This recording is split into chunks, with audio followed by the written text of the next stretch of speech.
This is Mark Bell from SuperTraining.tv, Super Training Gym, the strongest gym in the West. Got a question to answer for the Power Project today.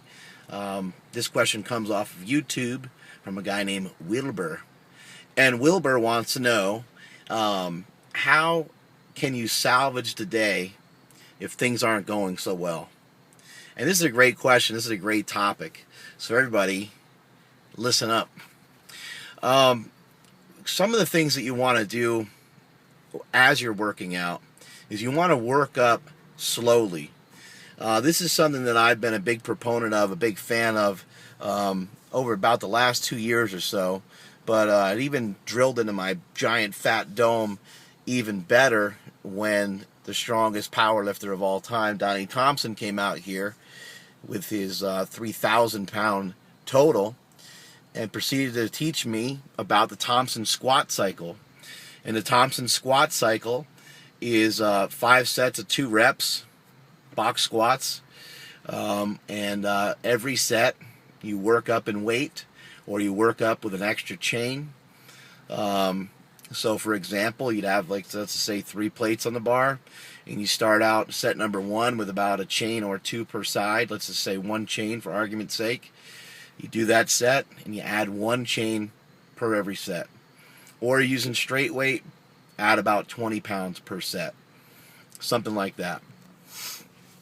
What I learned by doing this system, what I learned by doing that program, was that there's nothing wrong with doing things the right way. And there's nothing wrong with getting in a little bit more work. We're always so eager. We always want to get the results so fast. We always want to get to that end result so quickly, and then we end up blowing it, don't we? And that's why you asked your question there, Wilbur.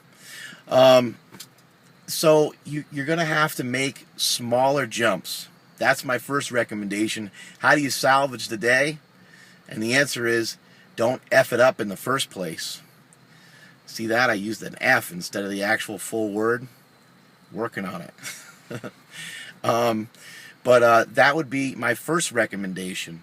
You can even just take a 10-pound jump. It doesn't always have to be these big jumps. I would say once you get to about 70 or 75%, then make small jumps from there. I would say somewhere in the neighborhood of 15 to 20 pounds. Maybe a little bit more if you're a little bit stronger, but 15, 20 pounds, somewhere in that range is the type of jump that you want to do. And so in the Thompson squat cycle, when you do those 5 sets of 2, if you really look at it, you're going up 20 pounds per set. You're going to finish your last set with approximately 80 pounds more than you did on your first set. You go 315, and you go 335, and you go 355, and so on.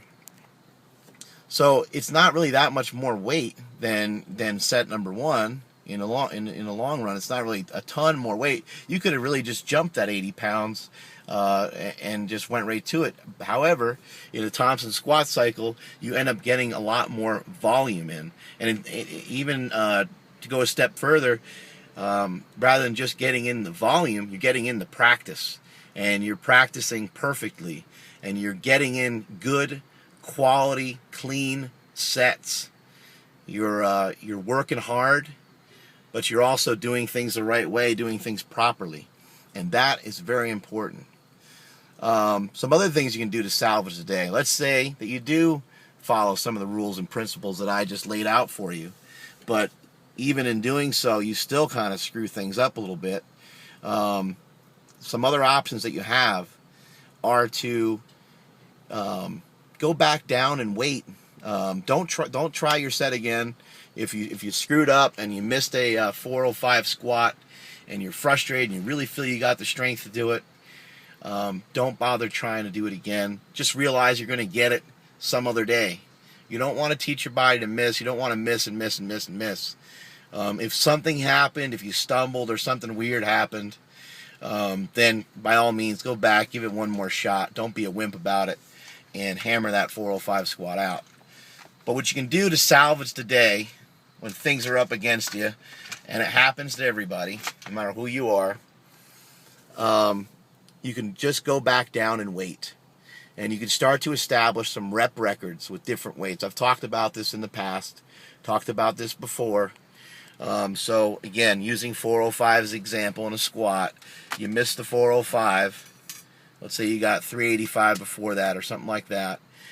Cut the weight down from 385 by about 20% or maybe about 30%.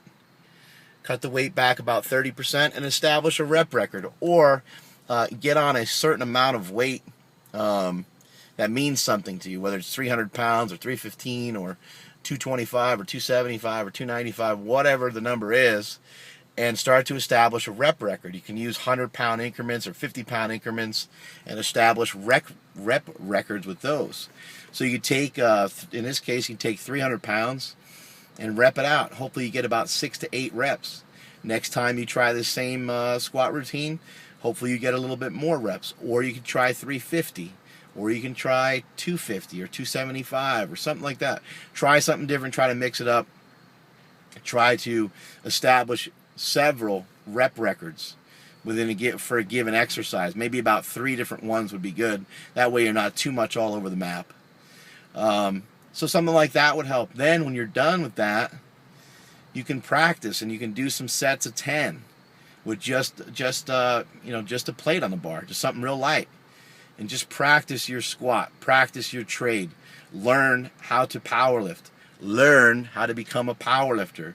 Maybe there's just something weird or something stupid that you need to work on, like you're not used to wearing knee wraps, or you're uncomfortable in your squat briefs or squat suit or whatever the case is.